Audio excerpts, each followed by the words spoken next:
on va attaquer notre lab. Donc je laisse mon schéma architectural d'ouvert. Donc j'ouvre GNS3. Voilà. Donc quand vous ouvrez le GNS3, il vous demande automatiquement de créer un projet. Donc là, le fameux port qu'on a autorisé, donc le 3080 sur notre pare-feu. Donc là, je peux mettre mpls LinkedIn, par exemple. Je browse où je veux, il n'y a aucun problème. Et je mets OK. Donc une fois que vous aurez mis OK, ça y est, votre lab, il est prêt à être manipulé ou à être construit. Donc là, je vous montre quelques techniques sur GNS3. Donc voilà, vous avez le général, vous gérez vos entrées et sorties. Donc là, je vous laisse voir vos projets, etc. Les images binary, donc c'est les bins que vous avez donc dans le QEMU, dans l'iOS.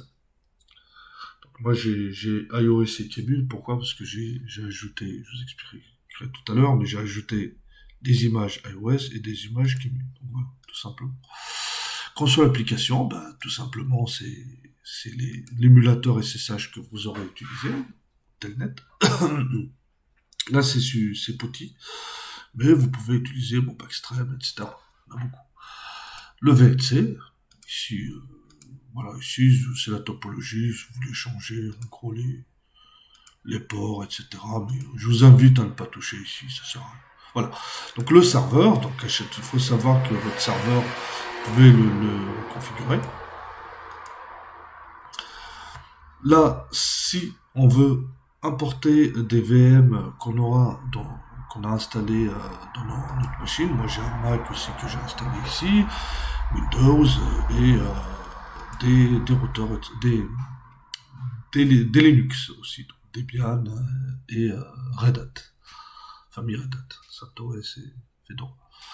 Donc voilà, les routeurs, les VPCS, donc on a quelques-uns, ils sont très bien, moi je trouve, pas peine les télécharger. Alors le plus important c'est les iOS, donc il va vous falloir télécharger une image C7000, mais on peut aussi travailler avec un C3745, pas de problème, mais je vous recommande le C7000, il est pas mal. Et le QEMU pour importer votre ASA, votre layer niveau 2, niveau 3, etc. Voilà, donc pour le menu c'est ça, VMware c'est la même chose, donc vous mettez juste New, là je mets New, Finish, et puis il me rajoute, dès que j'allume, il me l'ajoute. Pareil pour VirtualBox, j'ai rien pour l'instant. Pareil pour le QEMU, je fais New, pardon, il faut que je l'ajoute le QEMU, ou iOS pareil, vous faites New. Voilà, vous importez l'image. Là, c'est les binaries que je vous ai montré tout à l'heure compressés. Mais vous pouvez importer votre image. Il va vous demander de la compresser. Vous dites oui, tout simplement. Et le tour est joué. Voilà. Par rapport à notre lab, donc, on aura 4 routeurs au sein du provider télécom. Donc, il y a P1, P2 qui forment le backbone et grâce au PE1, PE2, n'auront pas à subir une congestion réseau, une saturation. Et les PE, P1, PE2 sont en frontal avec les clients, donc CE1, CE2. Donc admettons ça, c'est l'entreprise A qui est à Londres, comme tout à l'heure. Et là, c'est l'entreprise, la même entreprise A qui est à Londres, mais à un emplacement autre, voilà. Donc le sud et le nord, par exemple. On peut dire aussi votre chez vous, à Paris, et quelqu'un d'autre à Lyon. Voilà, c'est la même chose, parce que là, c'est du réseau. Ça finit, on vous déploie un réseau 192.168, 1.0, 2.0, etc. ici. Donc le but de tout ça, voilà, c'est de mettre en place plusieurs protocoles que vous allez voir, donc OSPF, IBGP. Alors je mettrai l'IBGP parce qu'on est sur un seul AS700, mais si on aurait eu un AS600 ou un 800, comme on veut, on appelle comme on veut, on aurait utilisé du EBGP. Voilà, donc là, pour info, donc c'est du IBGP, OSPF ici, le RIP au niveau du CE et du PE, donc PE1, CE1. Ensuite, on mettra en place des VRF, bien évidemment. Donc le RIP, je l'ai mis pour vraiment pas qu'il y ait d'absents. histoire de voir tous les protocoles réseau. Donc, je rappelle, le MPLS, je vous expliquerai tout à l'heure, mais le MPLS, le protocole MPLS, il y a LDP, qui est le standard, protocole standard, label protocole, et il y a le TDP, le tag. Donc, moi, j'utiliserai le standard, hein, donc, le LDP. Voilà. Donc, vous cliquez là, ou vous cliquez là, vous sélectionnez, vous dites les applications installées, ou voilà. Moi, j'aime bien ce menu-là parce qu'il nous donne vraiment tout ce qu'on a installé, tout ce dont on aura besoin. Donc, moi, j'ai mis des routeurs C7000, donc la magie de GNS3, c'est que vous installez une image, et ça vous suffit amplement de faire tous les labs possibles. Des fois, vous pouvez avoir un petit bug, il faut le déléter et puis refaire, d'installer, c'est tout. Donc, voilà. Donc là, on va faire un lab comme ça. Voilà. Je vais l'arranger, je l'arrangerai au fil de l'eau, hein, de toute façon, le lab. Et je mettrai nos PC ici. Voilà. Donc là, j'avais mis un cercle et puis ovale, et puis là, je mettrai un carré, histoire de différencier, hein, c'est tout. Voilà, donc vous faites ça, histoire juste de dire, voilà. Mais vraiment, ça, c'est voilà, c'est maniable. Vous faites comme vous voulez, hein, vous êtes libre. Là, je dis que voilà. Ok, ok. Donc là, si je reprends, donc c'est les providers, donc P1, P1 pardon, et P2. Ok. Ici, c'est P1. Ok. Donc là, ce qu'il faut savoir, donc c'est vrai. Si je change, c'est le hostname en fait, hein. Si je le change ici, il le changera en dur. Hein, c'est-à-dire, quand vous ouvrez votre machine, vous allumerez votre machine, vous allez trouver CE1. Si vous l'ouvrez comme ça, vous trouverez R5. D'accord. Je vais laisser R6 pour vous montrer un exemple. Donc là, j'ai dit c'est CE1. Voilà. Ok. Donc, si je veux, par exemple, ajouter ce réseau-là, il y a juste à faire ça. Donc, je clique là. Je clique là. Je mets 192.168.1.0/24. Donc, j'ai essayé. Donc, pour info, hein, donc là, vous avez vos équipements qui sont éteints. Donc, je ne vais pas tout vous montrer parce que ça prend du temps. Donc, je vais vous montrer juste comment on ajoute vite fait. Voilà. Là, vous allez voir, donc j'ai mis les chiffres pairs et les chiffres impairs et les chiffres pairs d'un côté. Voilà. Chiffre impair, parce que dans votre data center, ben, c'est comme ça que c'est fait. Je vais raccorder en fibre multimode, par exemple. Donc là, pour raccorder mes équipements, je clique là. Donc là, il me forme un truc de plus pour dire que j'ajoute Ethernet 0. Là, je le mets, si je respecte mon schéma, il est sur face Ethernet 0/0. Donc voilà. C'est pour ça qu'ici, dans mon schéma, j'ai mis ETH 0. Voilà. Donc il suffit juste de cliquer là, de revenir ici, vous mettez ETH 0. Comme ça, vous allez vous retrouver plus tard parce que il y a de l'IP. Ici, donc c'est face Ethernet 0. Donc voilà, pas là. Donc vous faites pareil. Hein. Donc FA 0/0. Vous mettez, donc là je delete hein, ce truc. Voilà. Vous mettez tout en fait. Voilà. Tac, etc. Donc c'est normal, il va me dire il n'est pas dispo. Donc là je le mets sur 1,0, je peux. Donc pour info, voilà, donc pour ajouter du texte, vous mettez votre loopback ici. Donc vous mettez loopback 0. Donc je rappelle que la loopback est de le rebouclage hein, en fait. Donc c'est 1.1.1.1. Donc ça c'est du slash 32. Hein. Ici c'est du slash 30 pour le réseau par exemple.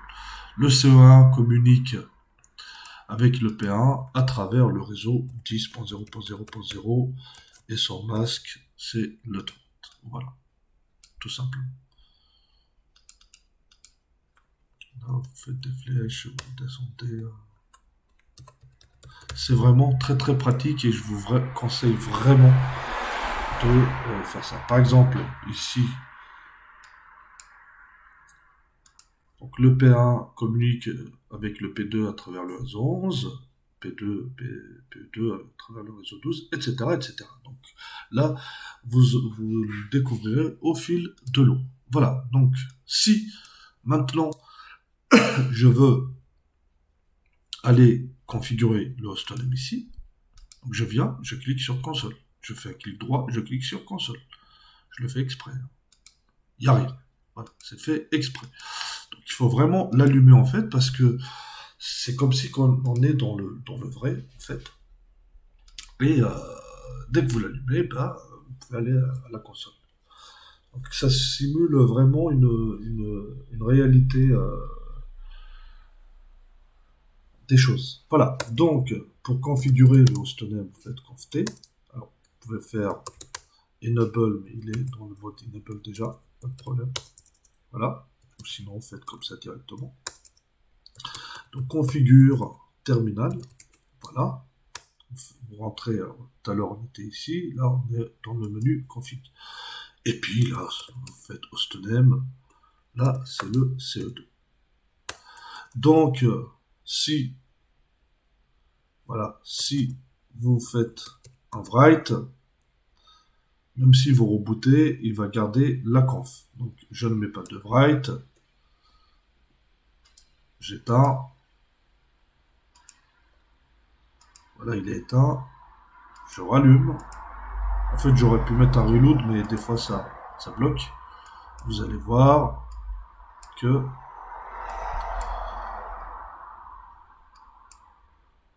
voilà, il a repris le R6, d'accord? C'est normal parce qu'on n'a pas enregistré la conf. Donc si je fais voilà, je mets et que je mets ça CE2 et à ce moment-là, il faudrait, donc là il a changé, il faudra mettre copie running conf vers la startup. Ok, là ça marche. Voilà. Là maintenant, si j'éteins, il n'y a aucun problème, ça garde. Par contre, ici, il ne le change pas. Il faut le changer à la main. CE2. Voilà. Mais encore une fois, hein, il n'aime pas ce qu'il a allumé, c'est normal. Encore une fois, si vous le changez ici, pardon, c'est normal parce que là, il y a CA. Voilà. Des fois, c'est bien d'avoir ces petits problèmes. Oui, il y a quelque chose là. Ouais, il veut pas. Bon, c'est ok.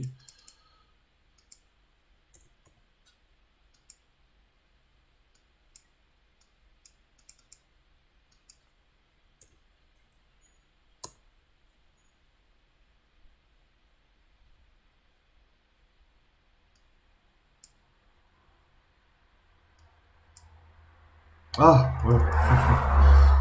Ouais, ok. Donc c'est PE1, c'est normal. Donc je ne coupe pas la vidéo, voilà, je laisse comme ça. Voilà, CO2. Voilà. Ok. Donc là c'est bon. Il ne va pas même, il va prendre. Ok.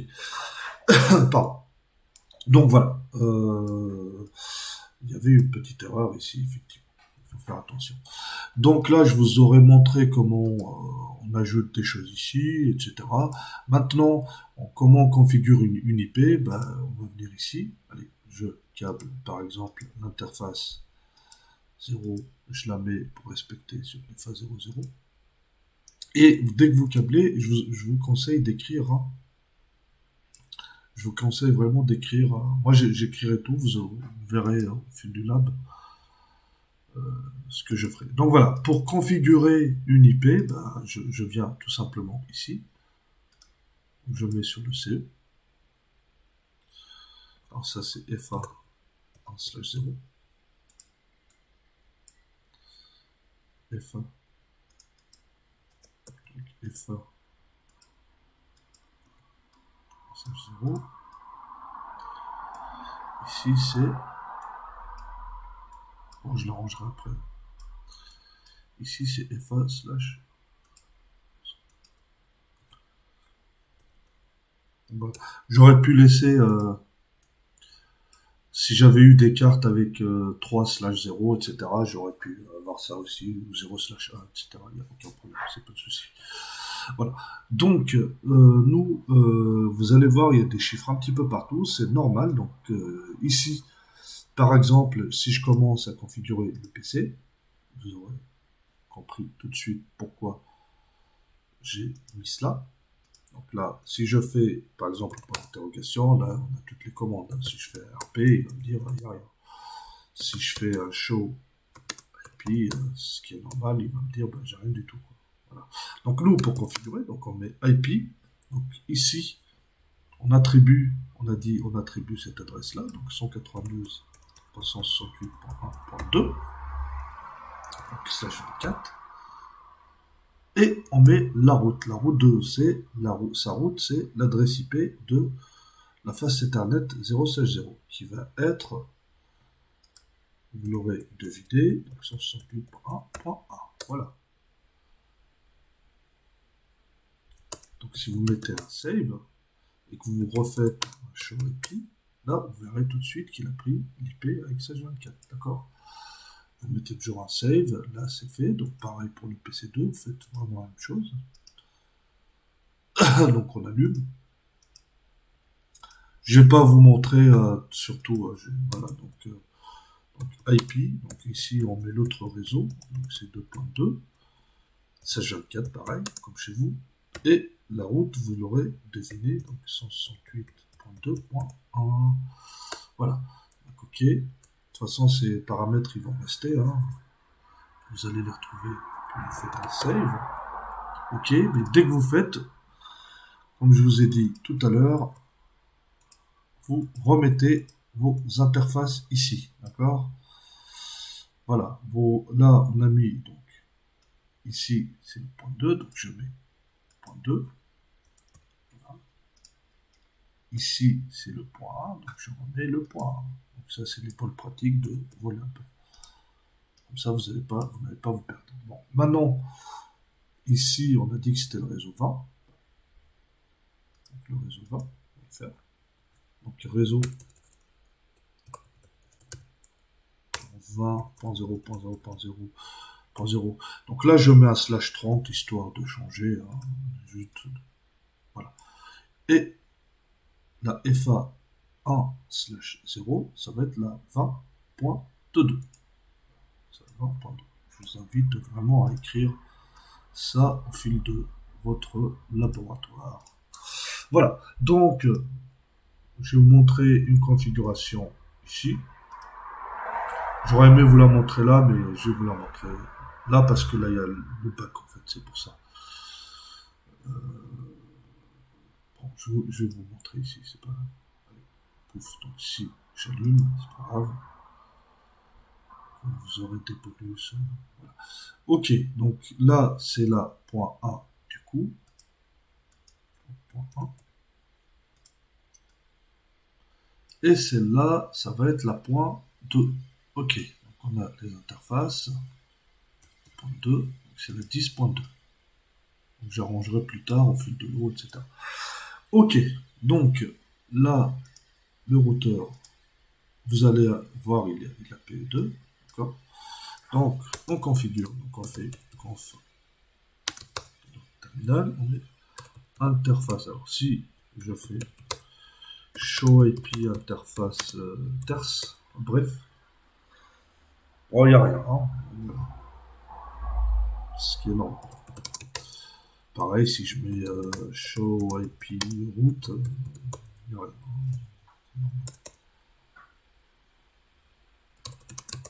Voilà. Donc là, je rentre dans l'interface Fast Ethernet 0/0. Là, je mets IP adresse. Et je mets ici, c'est pour ça que je vous ai demandé de noter, c'est la 10.2. 10.0.0.2. Et je mets le masque. Vous avez IP Calculator si vous voulez faire un masque. Faites un exit. Maintenant, repassez sur l'interface Fast Ethernet 1/0, j'ai pas autre chose. Vous mettez l'adresse, donc c'est celle-ci, donc c'est la 20.1. 20.1, et vous mettez votre masque 200 et no shutdown. Voilà, une fois que c'est fait, vous allez faire donc, interface loopback 0, JP. Donc pareil, vous attribuez une IP.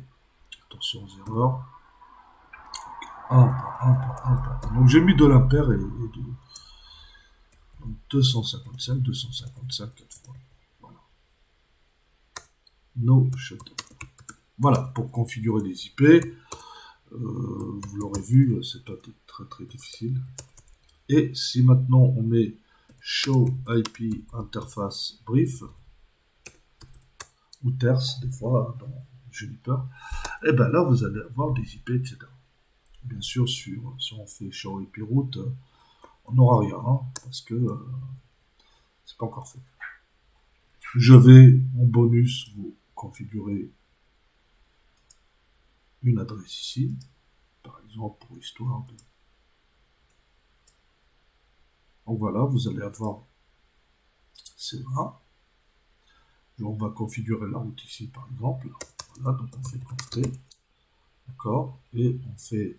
Alors, interface face Ethernet, on rentre ici, donc on avait dit que c'était la 0/0, 0/0, IP adresse, là on met la route de ce PC là, 192.168.1.1, et le masque 257, 0. Voilà. Si vous mettez 400, ouf, il va vous dire non, ça n'existe pas. Là, il me prend, c'est normal, je sais pas. Voilà. Donc tout à l'heure, on avait mis un enregistrement par copier de. On a copié la running configuration vers la configuration de démarrage. Là, on met un white, c'est pareil. Un write.